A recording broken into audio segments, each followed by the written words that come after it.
Good afternoon. We'll go ahead and get started. Thank you very much for taking time of your day, particularly at this time of the year, to be here for the forum regarding strategic planning. I'm Paula Potter, and this is co-chair, Dr. Bruce Schulte. So what we want to do this afternoon is to first talk about the process that we have been engaged in. So I will be doing that in terms of going back to our charge. Bruce is then going to talk in depth about the plan itself that is out there on the website, and then we'll have time for some Q&A. I do think that it's very fair and appropriate that we communicate that we understand that the WKU community is in a process of transition and change, and that we understand that any time that there is change, that there is uncertainty, and so there's a certain level of anxiety that goes along with that. So that is not lost on us. When we are looking today at the strategic plan, if you will keep in mind that it is presented as being more open than closed. And the reason for that is that there is an understanding that we are all here. The thing that pulls us all together is that we are here for student success. It's very apparent in all the input that we have received. And I think one of the reasons that WKU is so loved is that is at our very core, is that we really want students to succeed. So this plan at this point, again, is still open, but open in the sense that there are many paths to success for students and also for units across campus. So if you can keep that in mind, that would be very much appreciated. And we'll go forward. As you'll recall, at President Cambody's convocation in August of 2017, somehow that seems like a really long time ago, when it's probably not so much, but plans were announced to launch the strategic planning process with the goal of having the plan presented to the Board of Regents in the summer of 2018. On October 9th, the President met with the working group co-chairs, the members, the steering committee, and provided the charge of establishing the strategic plan.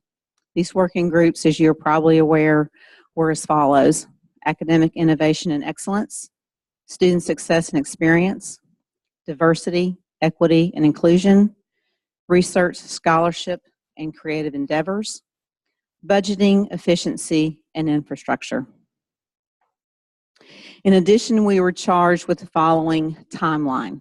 So I'm going to go through this timeline, but also punctuate it with where groups have met, what those activities have been. So again, you get an idea of the process that we have been involved with since last fall.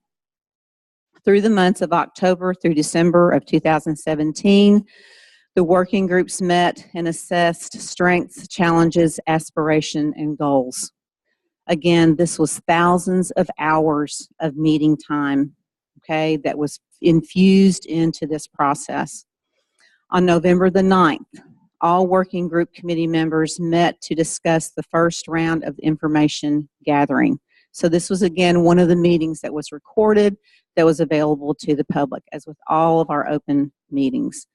On November the 16th, we held the first open forum.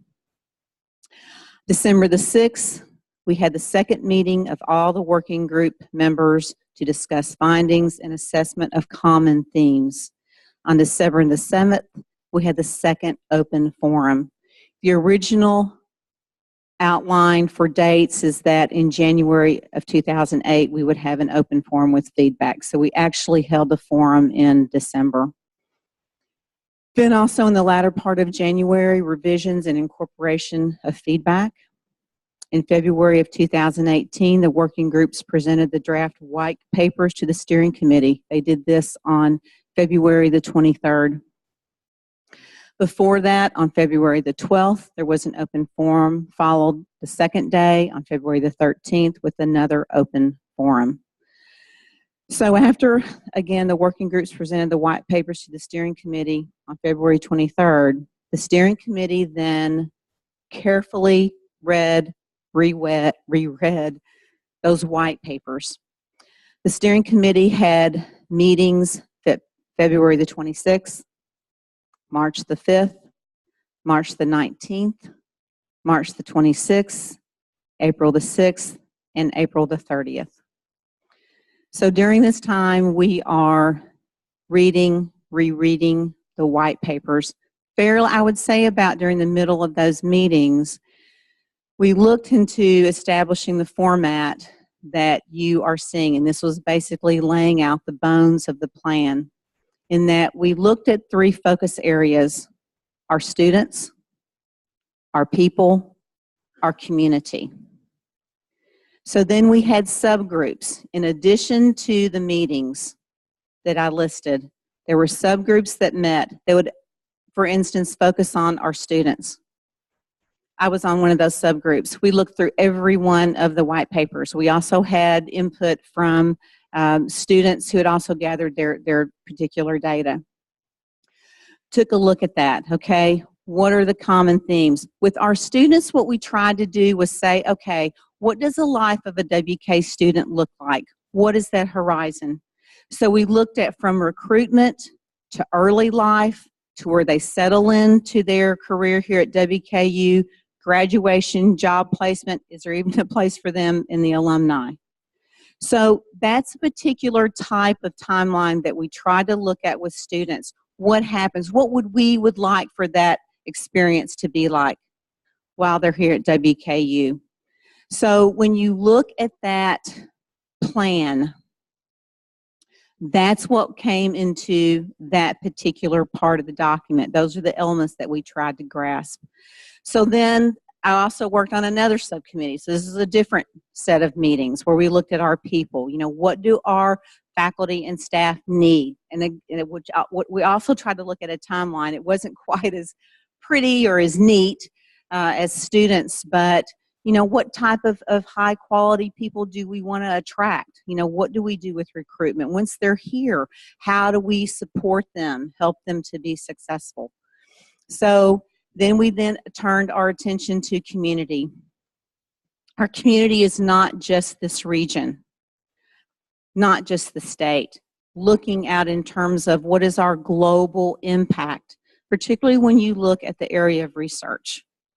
So how can we connect with our community, and how can we bring them in with us to be more active participants playing a role? So again, when we looked at these three areas, that's the process that we have been working through and where we are today. Going back to the calendar for just a moment, in April, again, the steering committee presents a draft to the WK community for feedback. May and June, the draft plan, again, revised upon community feedback. Here we are, May 2nd, at the forum. Again, the president would like to have this particular plan available to present to the Board of Regents in this July. So it has been an interesting process and one that we feel is still going to continue. So I know that some comments have been like, oh my gosh, this plan seems to be very general. And again, as far as what was stated, from the start is that this is meant to be inclusive of the information that we have received and open to ways of success for our students and for our people here in the WK community. So that being said, just trying to give a sense of the steps that we've been through, what brought us to where we are today. And I think that Dr. Schulte is going to now take a look at that plan, okay? And then we'll go from there. So I'll hand it off. Thanks. I always know I'm in trouble when I get called Dr. Schulte. It's like my mother, right? First of all, let us again say thank you to everybody that's played a role in this. Clearly, our co-chairs have played an enormous role. The steering committee's done a wonderful job. All the people that served on all the committees couldn't have done it without you, and all the people that sent emails, that have come to the forums, called in from other satellite campuses, all that has really made this what we feel is that we're gathering the information and trying to utilize the information that we, the WKU community in the broadest sense of the word, want in terms of looking forward for the next 10 years. And what we're trying to build, of course, is something that is aspirational and something that we want to look forward to as moving towards and sort of putting, you know, this difficult financial time a little bit in the back seat and looking at the front view and driving forward into the future. So that's where we're headed. I want to spend a few minutes to talk to you about the structure of the plan before opening up to questions. As you know, it's on the website. It's a Word file linked on the website. I'm kind of have turned this into a little bit of a PowerPoint because sliding through a Word file is not all that much fun. So if you look at the first page of the Word file, the first paragraph is really what we've just talked about. It's an introduction to what happened in the process. And then the second paragraph starts to talk about what some of our themes are, and they're, you know, the three things that we came up with: the students, the people, meaning the employees and volunteers that work with the university and for the university, and then the community from Bowling Green out through the region, out all the way to anywhere that our Hilltopper spirit touches. It mentions the fact that we have our mission statement, and this has maybe caused some confusion for people. If you go to the About WKU website, what you see is our mission statement, you see our statement of purpose, and you see our core values. This was a mission statement that was agreed upon by the Board of Regents. This does not exactly reiterate the wording that you see or the president say a lot about student-centered applied research university. That's kind of his take on our mission statement. We were not charged with creating a new mission statement. We were not charged with creating a vision statement. We actually have no vision statement on this page as a university.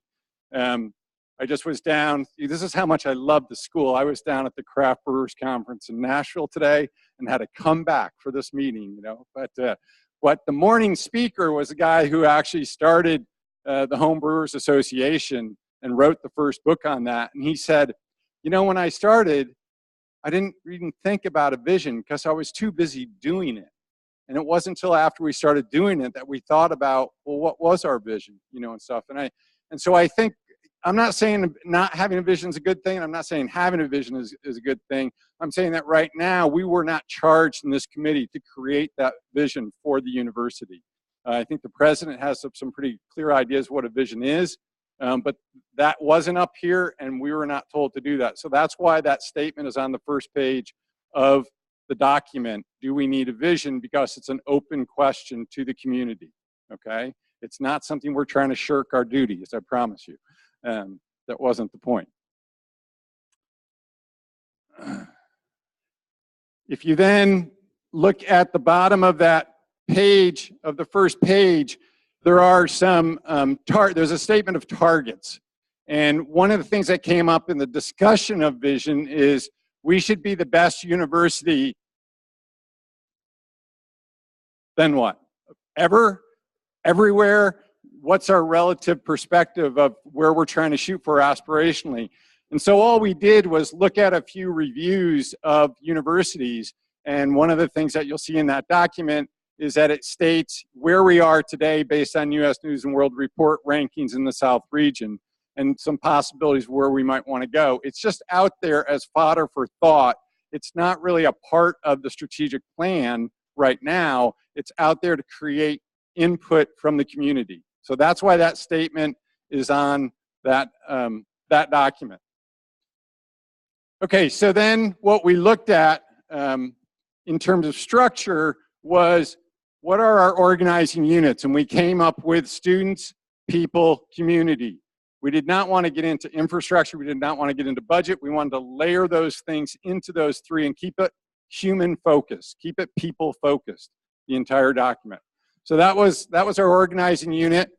Then what the plan and its current structure does is it provides a short narrative under each of those three areas that just kind of summarizes the flavor of what we're looking for.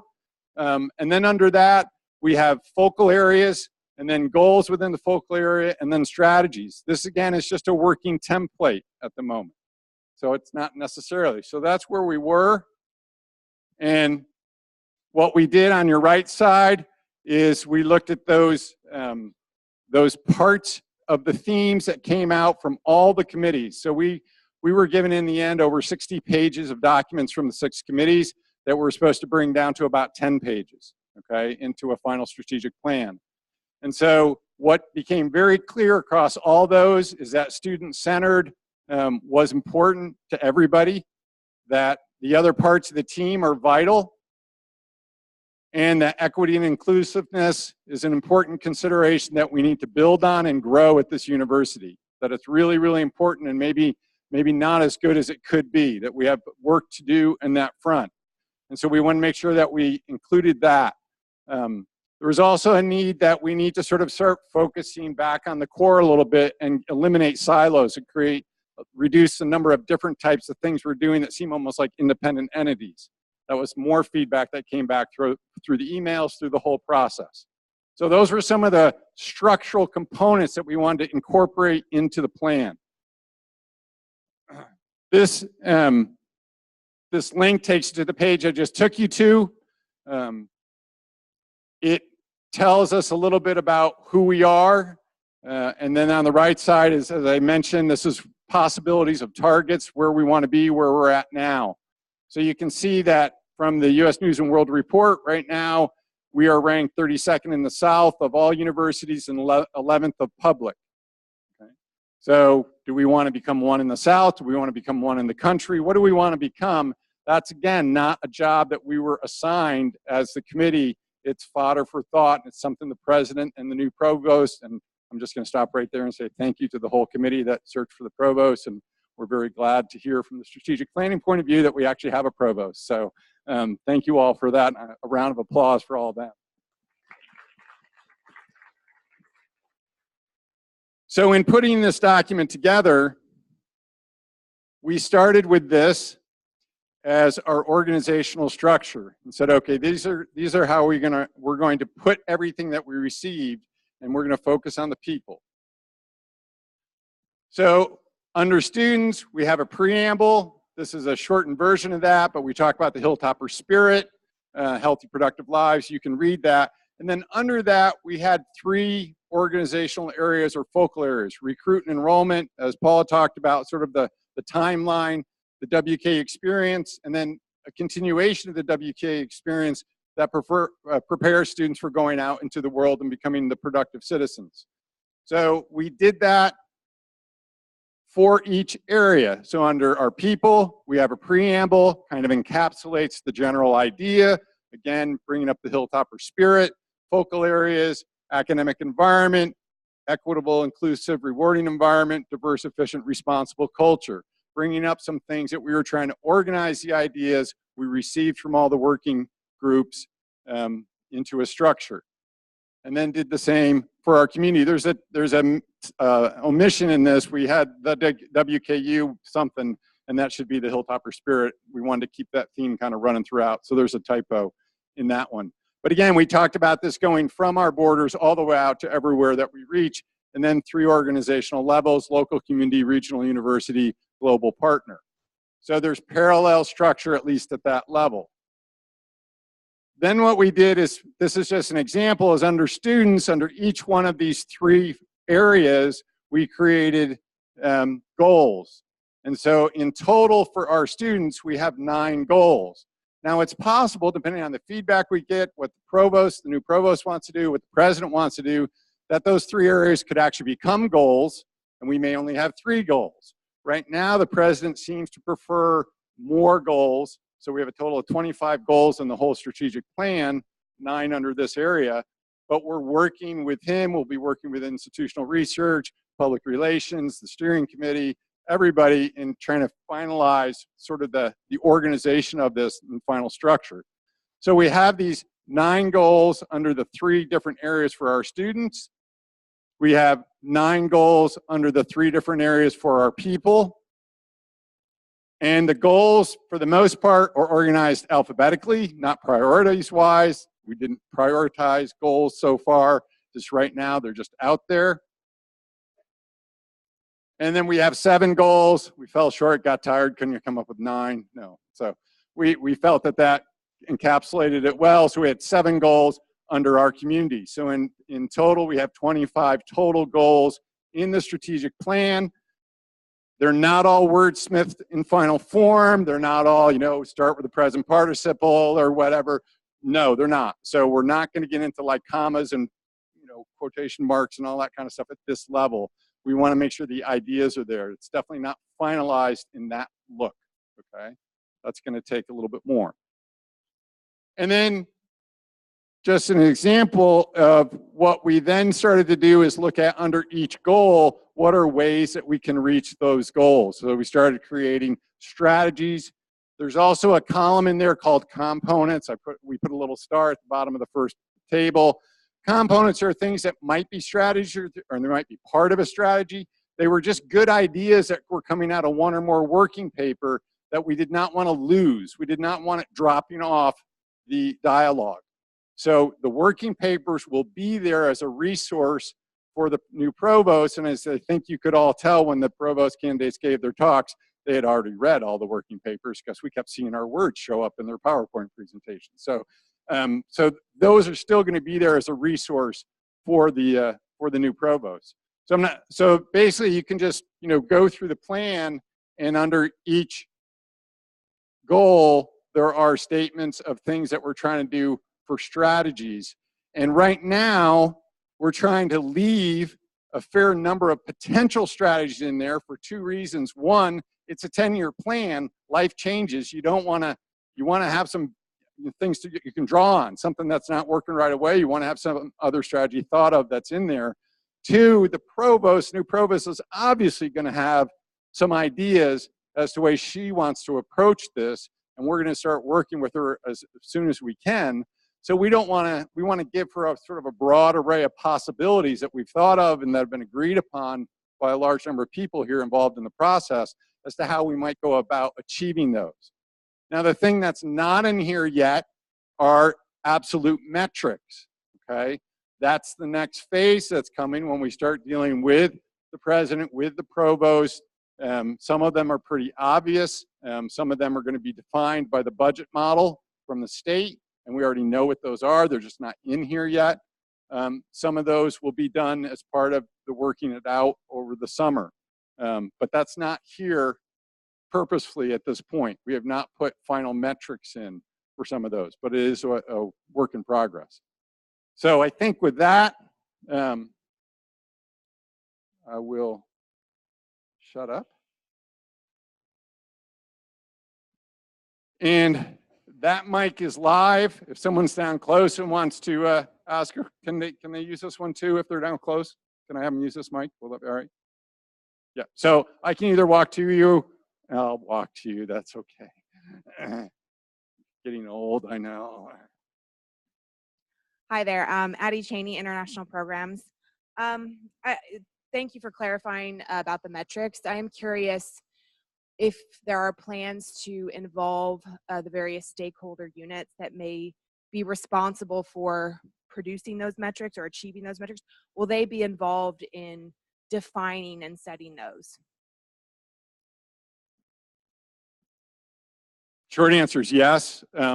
Exactly who and what for each one, I don't know, above my pay grade, but I know it's going to go, IR is going to be involved, the co-chairs are going to be called upon again because some of those metrics were sent to the committees at an earlier point, and we just asked them not to put in yet. So depending on who the responsible parties are, my understanding is yes, some of those groups will definitely be involved, you know, and I think, again, it's an open thing. So if you are part of a group and you see something up here that relates to your area, we would welcome you saying, hey, when you get to doing metrics for this one, and this one, I'd really like to provide some input. That's what this process is all about. So yes, that was a long answer to the short answer. Anybody else? 5 o'clock somewhere, so no, sorry.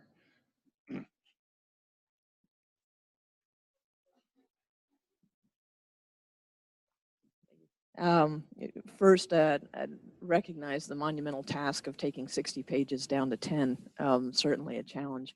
I'm curious about leaving or intentionally leaving the infrastructure piece out of it. I know that there's certainly been a great deal of focus on the human investment, human capital piece coming from the president on down. Having served on the Budget and Efficiency Infrastructure Committee, we spoke a lot about the infrastructure piece, and it's difficult for me to separate that from the success of the university as a whole. So I was wondering if you could speak to that, or if there's an opportunity to drop some of those pieces back in, recognizing that when you talk about maintenance of facilities or safety or other things that even the virtual infrastructure, the IT piece of it is certainly an important part of the university's success as a whole. Yeah, real good question. So I think we hope that there's wording in here when we talk about things like living learning communities. The president came out, you know, with that idea. That's basically in here. When you talk about virtual, there's some words in here about the virtual. So the idea here is not that the infrastructure and the budget aren't layered throughout this. They are, because in order to achieve what we want to achieve, you've got to have classrooms that are structured in such a way that you can teach in a certain way. You've got to have technology. So if we're going to train students on current technology and have them walk out the door prepared to work in a society of high technology, that certainly strongly implies we've got to have that. What we didn't want to do was have a fourth and fifth category, one which was budget and one which was infrastructure, looking like those were separate things that did not integrate into the other three. So our philosophy is that just like we didn't have one for diversity, equity, and inclusion, and that's interlaced throughout all this, that budget consideration, responsible fiscal management, appropriate facilities, appropriate safety, health care, mental and physical wellness, all those things, they're all taking money, they're all going to take good infrastructure, they're all going to take good virtual infrastructure. We just didn't pull them out as separate categories. So again, what we would welcome is when you look at strategies of how we get there, if someone says, you know, you really should lay out that we need whatever, this bandwidth, or we need this building to be, you know, that should get there, but we didn't want to pull it out. But we're certainly cognizant of it.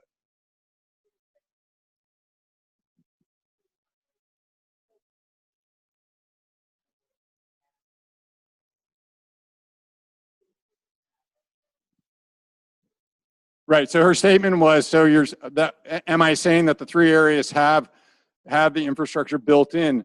That's our idea, is that in order to achieve these things, we have to have that infrastructure, and we didn't want to divorce it. Hi, Karen Lindsay, Study Abroad and Global Learning.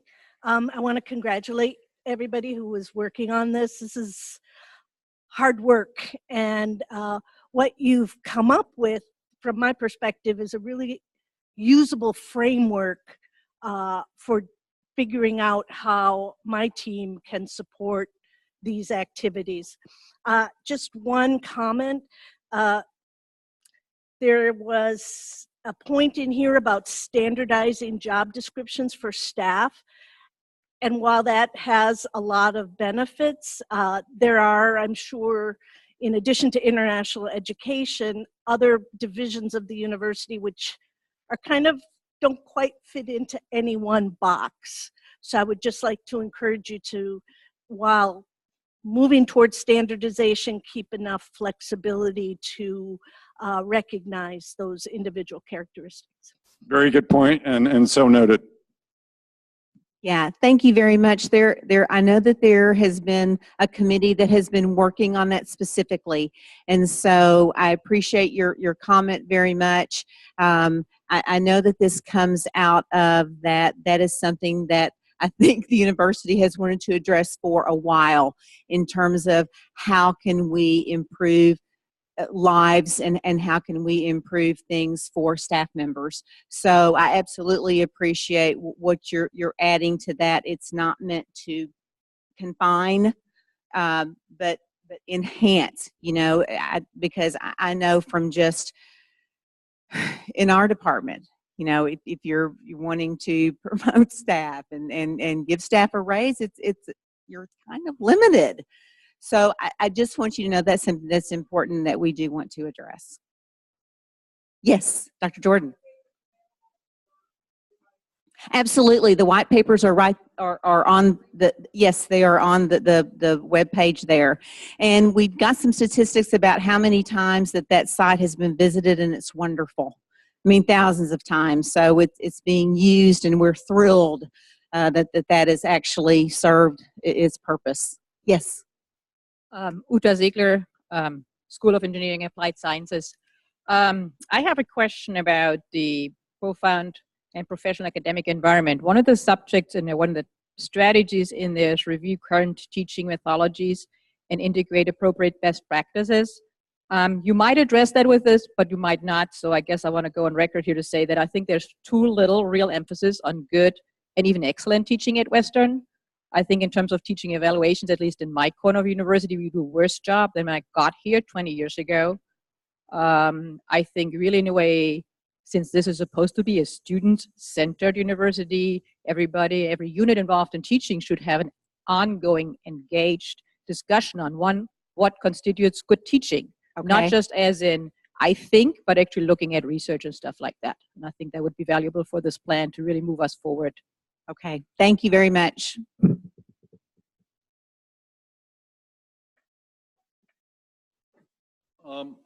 If you look at this document, and we are going to take away the thoughts about hilltopper spirit or whatever that is, what would you say is the thing which actually makes this unique to WKU and not actually quite generic? So what I mean with this is, suppose you ask anybody's strategic plan, do we want to do excellence in teaching? Yes. Do we want to do all these things in some sense? Yes. So what in your mind makes this unique to WKU? Okay. And Bruce, you might want to speak to this as well. My gut response to that is that it makes it WKU because WKU people actually put this together. It's in its roughest draft. It absolutely is. I mean, it just is. It's starting. And we've had this question before. Well, how do we know this is WKU? Well, it's come from WKU people. So to me, in that sense, it is infused with that particular mindset. But I do think that you raise a very good question. And I do think that eventually that, for lack of a better word, that this will get to PR and that there will be probably more of a marketing aspect put to it that will probably put more of a WKU brand on it. Does that help answer some of your question? I mean, it's twofold, and I know you're saying, well, what makes this different? Not really. I don't view this predominantly as a PR document. Yes, there's a PR side to it, but I'm looking more like, what does it do for us internally? What does in this plan moves us forward? And I know the details are lacking, but I would love to have seen something where I can say, yeah, that's unique to WKU, and I think that's missing. You want to speak to this? Because we've had this discussed. my answer won't be the answer you want. So having looked at dozens and dozens of strategic plans, if you take the name of the university out and you take all the PR out and you take all this, we're all in the business of educating students and doing as well as we can. And when you start to get into a certain bandwidth of types of universities, so you pull out the small liberal arts and you pull out the big R1s and stuff, you start to settle on a fairly similar set of goals and aspirations for those universities that probably need to exist, because we are trying to be diverse, we're trying to be equitable, we're trying to strive to give our students the best education possible, we're trying to make them good public citizens, we're trying to get them employed, we're trying them to be responsible, we want them to be healthy and happy people. And I don't think whether you're MTSU or James Madison or anything else that people are going to go, oh no, we don't want to do that at our school. That's a mistake. So I think there should be a bunch of shared aspirations among public universities that are serving the region. I think that's absolutely appropriate. I think, as Paula said, what makes it ours is, one, they're the aspirations and the ones that we created for us, and two, we're the ones that are going to put our mark on them. And it's in the doing that you're going to see the WKU Hilltopper spirit come out.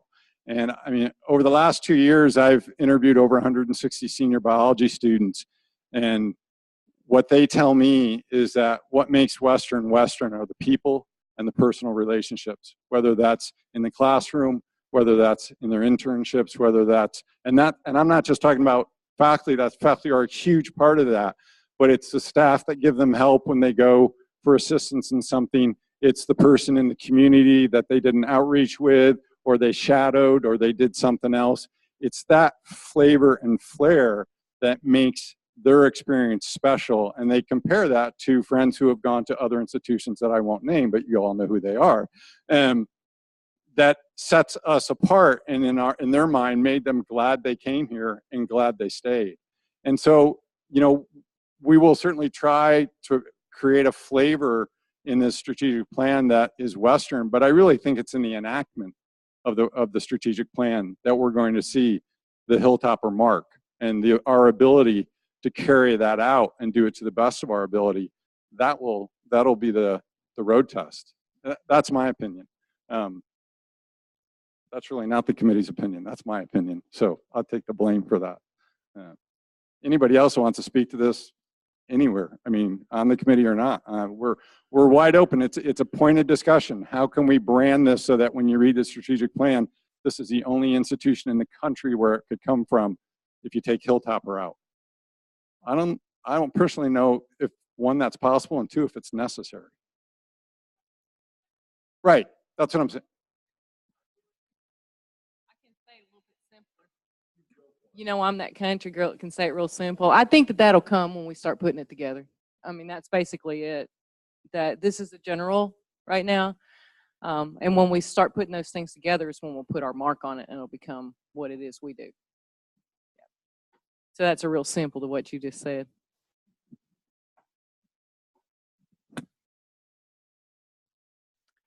I think what you just said about the personal experience that students get here is precisely right.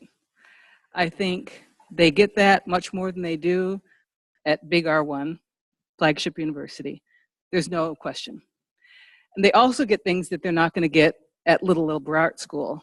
And that, I think, in contrast to what Molly said, I think it should be in there from the beginning, because I think that has to be really clear in the strategic plan. I think it may not set us apart from every other university, but it sets us apart from a whole lot of universities. And I really just believe that that should be something that we cling to and hold on to, and that is a core in that strategic plan from the beginning.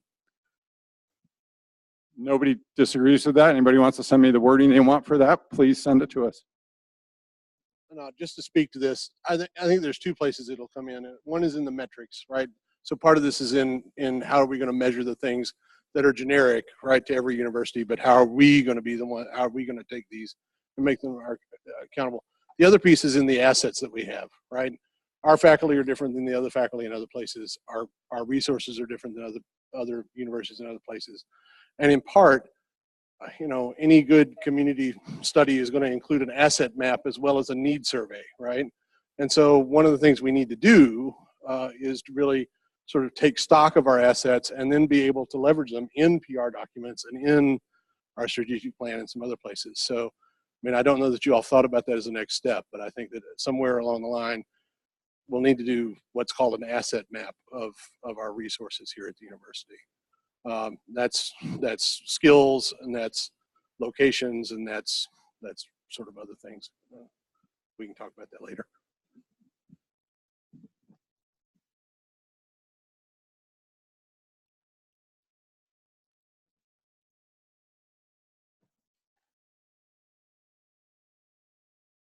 Richard, a few words before you leave? No?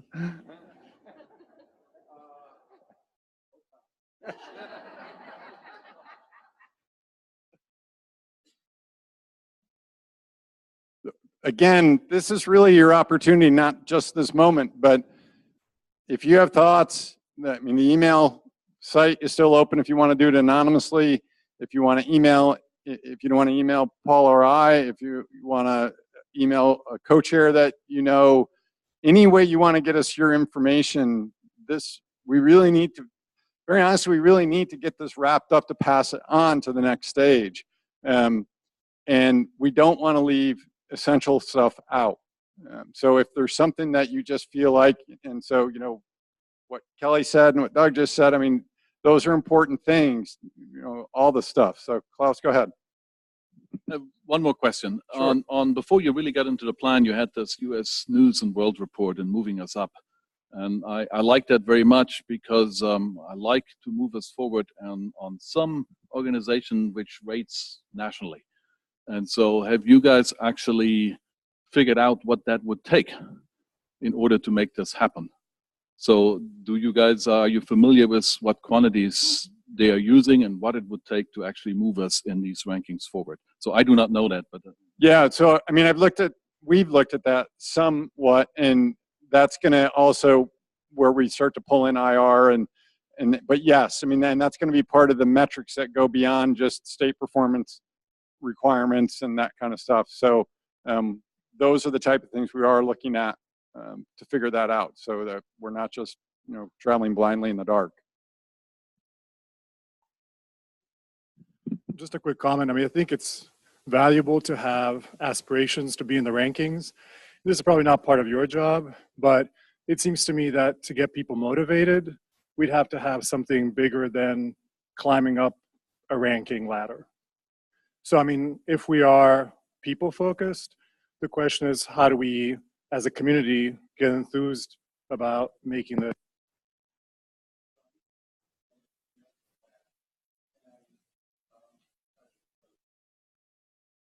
Yeah, I think that's a good comment. And if you look in this plan, there are goals that are actually going to be very difficult to put a quantitative measure on. You know, so some of this stuff has got to be, I think, somewhat emotive and somewhat, you know, people feeling good when they walk around campus about where they're at and the students and all that kind of stuff, that we might be able to do surveys and things like that. But yeah, I think your point is well taken.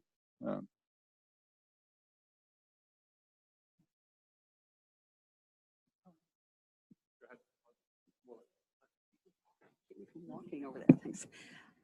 I guess I want to piggyback a little bit on the previous comment and Klaus's as well. The goals, aspirations in here, it's hard to argue about them. The context in which we're living, I'm sure you guys have had a lot of discussion about that. And ultimately, it's also a question of prioritization. And you probably talked about that. And so I'm wondering if you can give any thoughts about how this is going to translate into action and go through some process of prioritization. And then the second thing is, I really do want to agree with the last statement about the target being ranking. Everything we know about ranking says how superficial it is, and quite honestly, some of the outcomes here run contrary.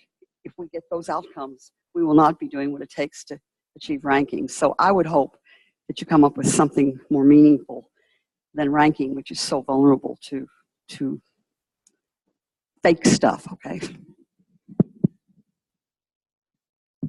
Yeah, and I think that's why we hesitated, to make a target a vision, if you will, because I think you're right. Do you want to?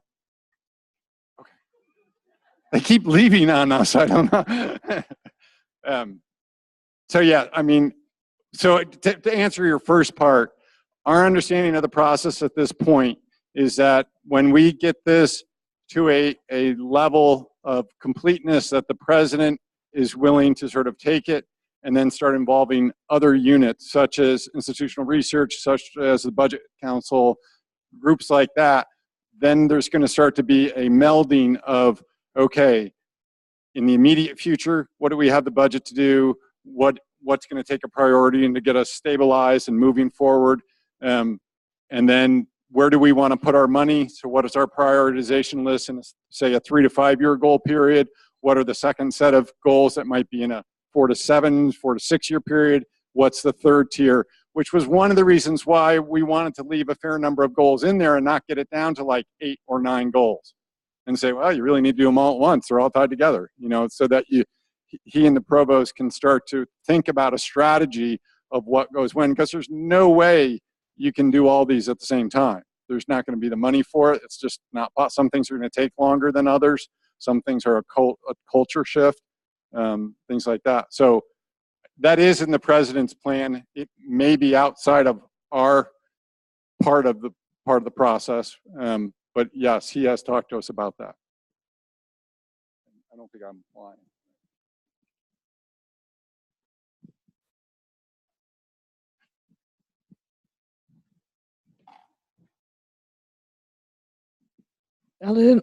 Excuse me, allergies.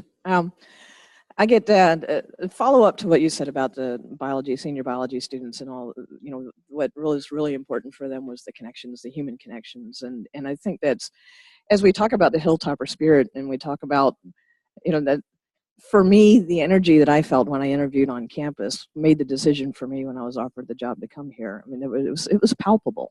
And I mean, it was really something that infiltrated everything about the campus as a whole. A lot of what we talked about in our BEI subcommittee was kind of a culture of caring. And if we can infuse that into the strategic plan, I think that addresses a lot of those things that is uniquely WKU. I had a similar conversation with a colleague at Cornell, and they've come up with a Cornell One kind of strategy.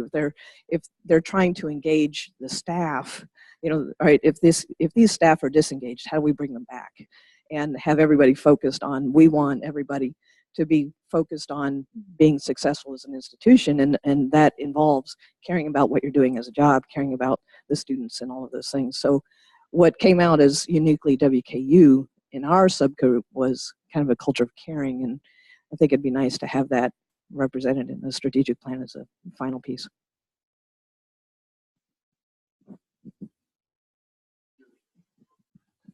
Okay. Okay, more questions? You've been wanting this. Thank you. And I'm sure it's going to be one of those things that will come down the way. I noticed under the about who we are and academically, there's professional development. I think some of the things that I feel even years ago, I know we did so well when we we did great in this last tax reaffirmation, but even the one prior, when we were first getting into the whole concept of student learning and outcomes assessment had changed so radically. Campus-wide, really intensive training and opportunities there. And when we went with our QEP then about engagement, right, and the in sessions we did at the beginning of the fall semesters.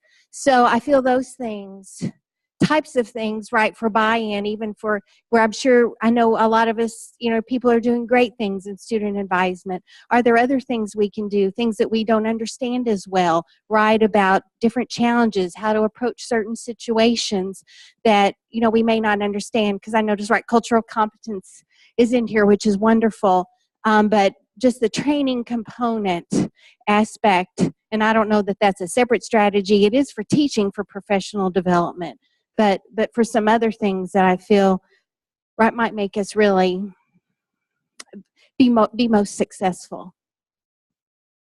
Thank you so much. I think that is something that training does is, and what I hear part of what you're saying is almost an invigoration, a reinvigoration that this brings to mind about how important student success is, sharing what are the ways that we can do that.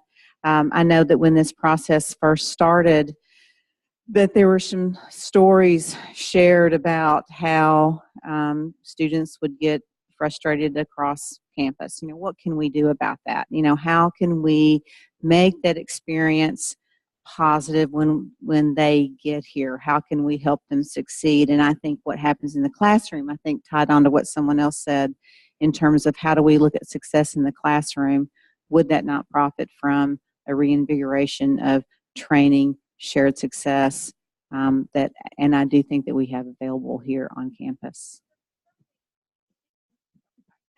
Because there's been, an increase in knowledge in some of these areas that, some of us may have learned about, some may not have had training, about. So, there's new information from, research about. Excellent, thank you. Others? Yes. Oh, I thought that was just a stretch. That's okay. That's okay. Any other questions or comments? Yes. Mr. Ridley. This monumental task is appreciated by a lot of people outside of the physical structure of this campus. And I think that everyone should take great pride that have been involved in this, even though it is more university-centered. I mean, we didn't reach to Louisville and bring in business people. This was all a strategy that was done within this community. And the pride that each person should share may be some of the determination of we were talking. I was listening to words. What is the other? How will it be different? And again, I'm very bad about quoting, and my wife tells me all the time, said, well, that really wasn't what they said. I don't know if you all do that at your house. But in the early part of the 1900s, Dr. Cherry would do lectures and chapels, and he used this. And what I'm getting ready to tell you, I asked each candidate that applied for, I was on the latter part of the selection committee for the president, also the new provost. And I asked each one of those individuals what Dr. Cherry identified to me, what he identified to many, but I understand. And in this, it's a published lecture. He defined this Western spirit, and he talked about it in this lecture, but he said to each individual, it has to be defined as that other thing. And I think today we've tried to come up with a vision in a concrete way that is really your other thing. And so that's what I think we've accomplished here. And that's where I think this pride in what's happening is we're all talking about the same thing, but the other thing to me is different than the other thing to you. And your all's effort of trying to develop a strategic plan, to me, has been to define something that may not be able to be defined. We have metrics. We can find out what the success is, what the ranking is in the U.S. News and World Report, or whatever one we're going to do. But I truly believe that when you talk to people and say, what was my experience at WKU, you'll find millions of different things, but the common bond is enthusiasm and pride. And I think that's what this whole process is doing. So that was more of just a comment and an outside observation. I'm not involved directly with the university day to day, but I'm very proud that this university community, faculty, staff, and those in charge have taken this challenge at this time. And we all know what the challenges are. We can discuss that. But we've got the right spirit and to accomplish what this will be. And we'll know it when it happens. Thank you very much. Thank you. I feel like that deserves an applause. Hi. Hello. Hi there. My name's Alyssa Arnold. I'm the Assistant Director of Health and Fitness, and I'm down in the Preston Center. I just want to thank the committee for all their work. One of the things when I was looking through this long text production is the word wellness, health for students, and I was so excited to see that, not only on the first couple of pages, but throughout the entire document.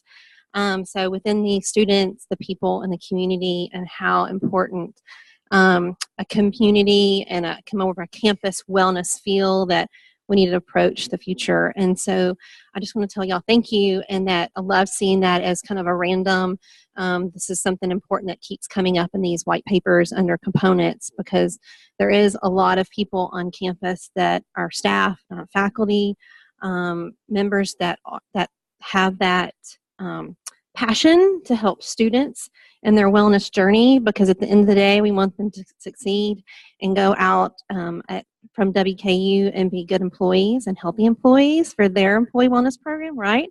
So there are people here to help as you are moving forward with these goals, strategies, and components out there as we're moving forward. So just thank you for your help, and also thank you for keeping that important on the forefront of student wellness. It is important, student wellness, but we also want to make sure that we're engaging the whole campus. So, you know, employee wellness as well. So thank you. Thank you so much.